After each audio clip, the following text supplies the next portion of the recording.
नमस्ते विद्यार्थी मित्रांनो, इयत्ता 10वीच्या इंग्लिश विषयामध्ये पेपर सोडवत असताना पोएम सेक्टरमधील ॲप्रिसिएशन हा घटक महत्त्वाचा असतो आणि हा घटक करत असताना विद्यार्थ्यांना फिगर ऑफ स्पीच लक्षात ठेवणे थोडंसं कठीण जातं.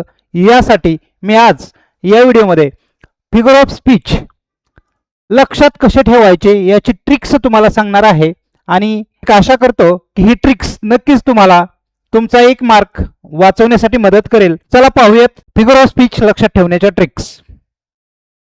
या ठिकाणी मी चौकोन केलेले आहेत ते कवितेतील टायटल मधील काही शब्द आहेत. टीनेजर हा शब्द आहे म्हणजे टायटल मधला शब्द आहे.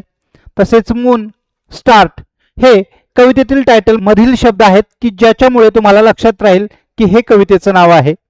आणि या ठिकाणी काही ट्रिक्स तुम्हाला दिलेल्या आहेत.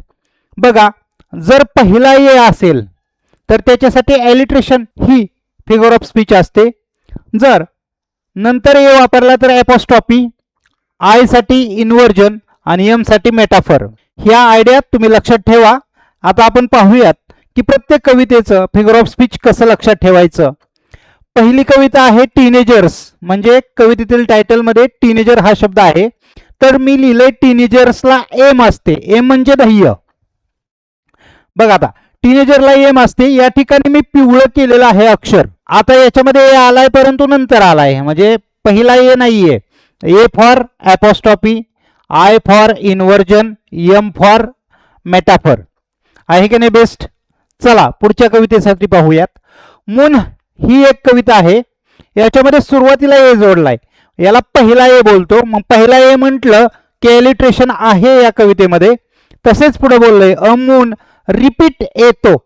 आता बघा, रिपीट म्हणजे रिपिटेशन आणि ए म्हणजे पुन्हा ॲपॉस्ट्रॉफी. लक्षात ठेवायला छान आहे की नाही. तसंच पुढे पाहूयात. स्टार्ट हे कवितेतील टायटलमध्ये शब्द आहे. स्टार्ट डाईंग स्लोली हे कवितेचं टायटल आहे. त्याच्यातला स्टार्ट हा शब्द एक देण्यात ठेवला. स्टार्ट कर. Repeat A and T. Repeat म्हणजे रिपिटेशन, ए म्हणजे ॲपॉस्ट्रॉफी आणि अँटी म्हणजे अँटिथेसिस. म्हणजे या कवितेमध्ये रिपिटेशन, ॲपॉस्ट्रॉफी आणि अँटिथेसिस हे 3 फिगर ऑफ स्पीच आहेत. तसंच ट्विन्समध्ये मी शब्द वापरला पहिल्यांदा ए. पहिला ए म्हटलं की एलिट्रेशन आहे. ए ट्विन्स हायपर असतात. हायपर म्हणजे हायपरबोल. याच्यामध्ये 2 फिगर ऑफ स्पीच आहेत. जे पिवळे केलेले आहेत ते फिगर ऑफ स्पीच आहेत. पुढची कविता आहे इफ. इफला आपण जर बोलतो मराठीमध्ये. इफ म्हणजे जर आंटीचा टॅटोचे नाव एनापर असते तर. आता याच्यामध्ये अंडरलाईन कशाला गेली, अँटी म्हणजे अँटिथेसिस, टॅटो म्हणजे टॅटोलॉजी, एना म्हणजे एनाफर आणि पर म्हणजे पर्सोनिफिकेशन. म्हणजे याच्यामध्ये 4 फिगर ऑफ स्पीच आहेत. अँटिथेसिस, टॅटोलॉजी, एनाफर आणि पर्सोनिफिकेशन. तसंच पुढची कविता आहे स्टॉप. याच्यामध्ये पण सुरुवातीला ए वापरलाय. ए स्टॉप करतो मी. बघा, आता ए म्हणजे एलिस्ट्रेशन, स्टॉप हे कवितेचं टायटल आहे. करतो मी साठी इंग्लिश शब्द असतो आय. आय म्हणजे काय तर इन्व्हर्जन. म्हणजे या कवितेमध्ये 2 फिगर ऑफ स्पीच आहेत, एलिट्रेशन आणि इन्व्हर्जन. तसंच पुढे आहे वर्ल्ड. वर्ल्ड हा शब्द आहे टायटल मधील, कवितेच्या टायटल मधील. वर्ल्ड मध्ये ए आय श्रेष्ठ आहे. म्हणजेच आता सध्या ए ची दुनिया आहे. ए आय म्हणजे काय तर ए म्हणजे ॲपॉस्ट्रॉफी, आय म्हणजे इन्व्हर्जन. या कवितेमध्ये 2 फिगर ऑफ स्पीच आहेत. नंतर आहे कॅप्टन ओ कॅप्टन.